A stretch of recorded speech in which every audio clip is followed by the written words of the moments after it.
I think the CNI is the game right now, considering the current situation of wars and all. The cyber war is increasing, and I think hitting the CNI of any country is basically not impacting the reputation, it's basically bringing the whole infrastructure down. So we have to think from hackers' perspective. We need to be having a proactive approach rather than a reactive approach. We have to think from hackers' perspective at the end of the day, and the approach should be 360 degree.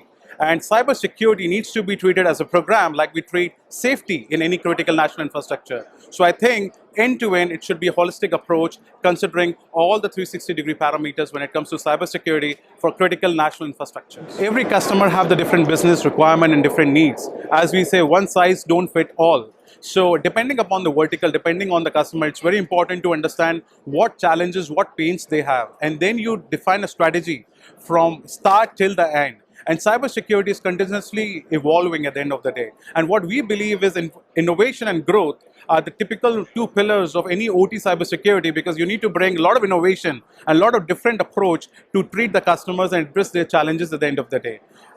Going from architecture design to assessment to the deployment to the software to the services to the managed security services, whole different kind of engagement models, we have to engage with the customers. I think we are in an era of digital transformation, right? And everybody's talking about digital transformation.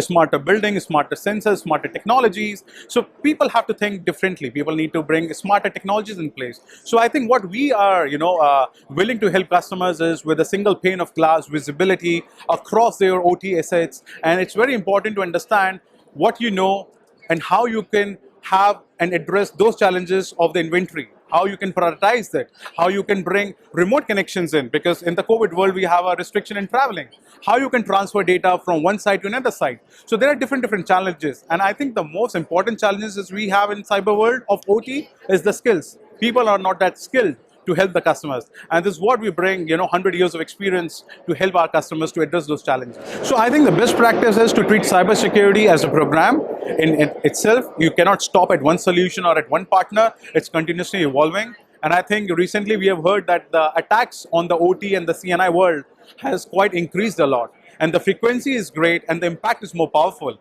In fact, last week, one of the biggest automation vendor in Japan was closed because of the impact, because of the frequency. So it needs to be treated at a different level with a different thought process. I think the most important fundamental right now approach of customers is to have a full visibility and to understand the risk at a different level of their sites.